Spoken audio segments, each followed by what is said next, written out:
ఎవరు మీతో ఉన్నది కదా, ఆమె నా భూస్థాపన నిమిత్తము ఈ పని చేసాను, అంటే పరిపరిత్వము నిమిత్తము ఈ కార్యం ఆమె చేశాను. విమర్శకులు గమనించడంలో నేర్చుకుని మాట్లాడుతున్న పాత్ర తెలుసా,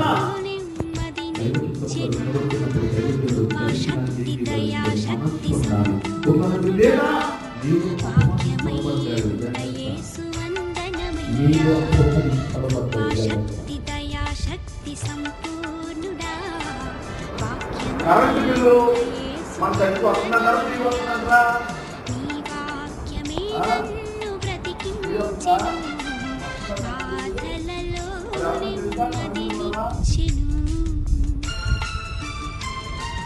అమ్మా మీకు చెప్పాను, ఎందుకు మీరు